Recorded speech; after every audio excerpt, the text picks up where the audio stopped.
we're good. Okay. I'm on camera. I'm 1. There we go. We got 2, and there's 3, and that's 4, and then there's a guy over there. His name's Jaime. It's 5. And now we got Maria. There we go. Okay. So the theme I'll be discussing today, and I feel strongly about, is change. The person that we were yesterday might not be the person that we are today. The past is the present. Many of us go through tough times in our lives, and it makes us do things.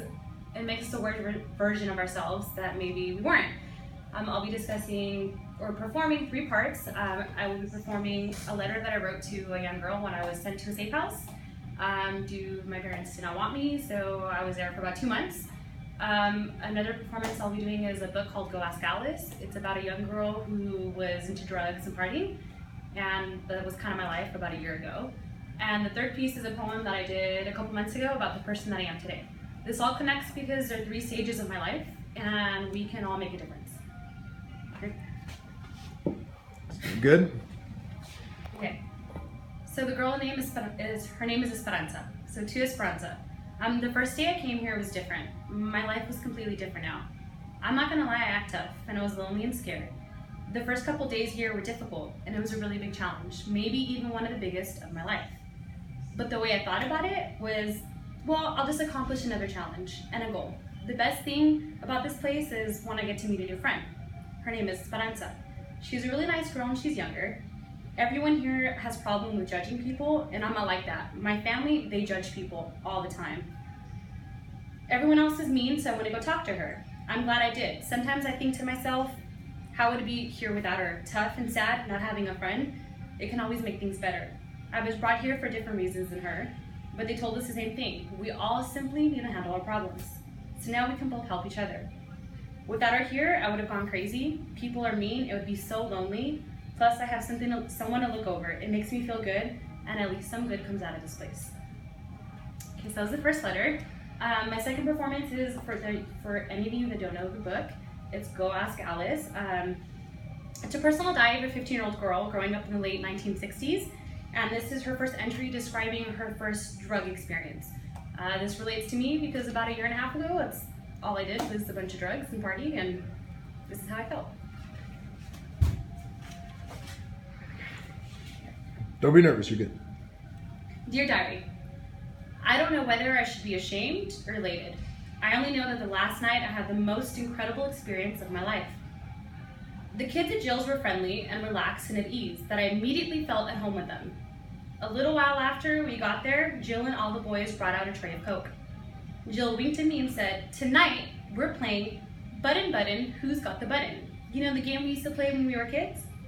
Suddenly, I began to feel strange inside myself, like a storm. The palms of my hands were sweaty, and I could feel droplets of moisture on my scalp and the back of my neck. The room seemed unusually quiet, and Jill got up to close the window, and I completely thought, they're trying to poison me. Oh my God, they're trying to poison me. My whole body was tense, strangled me, suffocated me. When I opened my eyes, I realized that it was just Bill who had put his arm around me. Lucky you, but don't worry, I'll babysit you.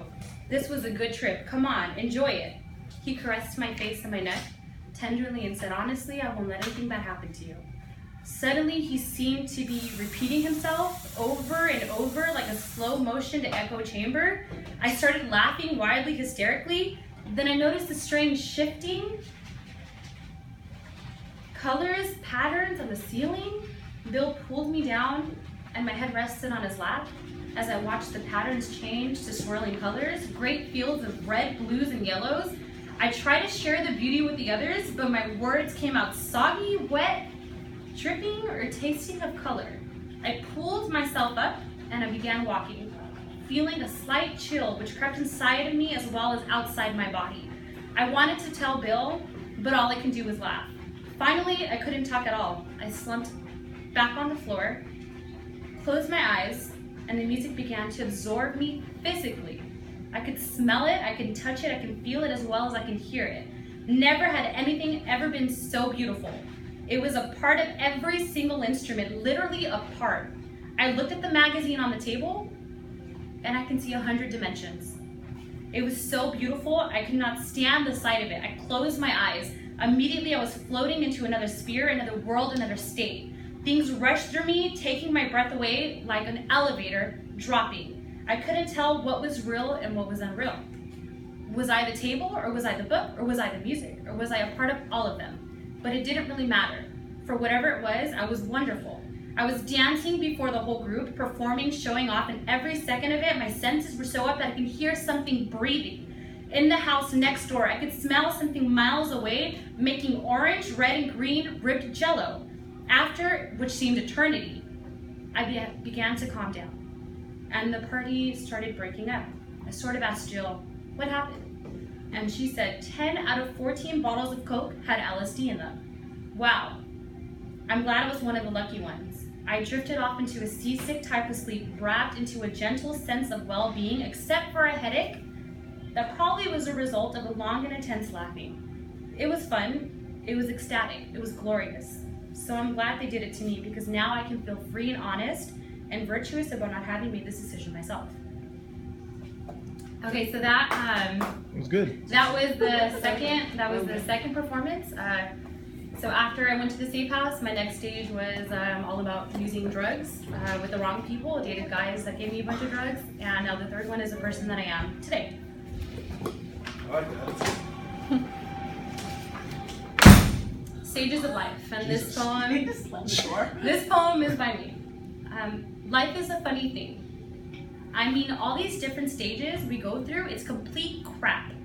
My first stage in life was mere innocence, the joy and laughter as a kid that all seemed to fade away. My second stage in life is a stage of experience of feeling good and alive. The people around me were there for two fucking things: to accompany my loneliness and to help me with my high. The people around me were there for my high. My high can't be defined, it's simply erotic. After those 2-hour sessions, when 2 a.m. hit, it went back to being lost and lonely. It was a simple cycle and a simple way of living. Life is a funny thing. My third stage is the fucked up people. It's the people that I allowed to use and abuse me. These people are the leeches in life, the black holes that suck any prosperity and peace of mind that I might have found. The shit they do can make hell seem like a wonderful place. Life is a funny thing.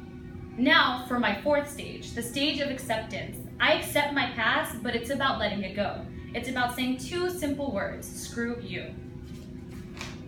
I have now risen up to become my own person, to allow success and forgiveness to rush into my soul. So yeah, life is a fucking funny thing, but it's my life, and I will move forward. Will you? That's it. Good. Very nice.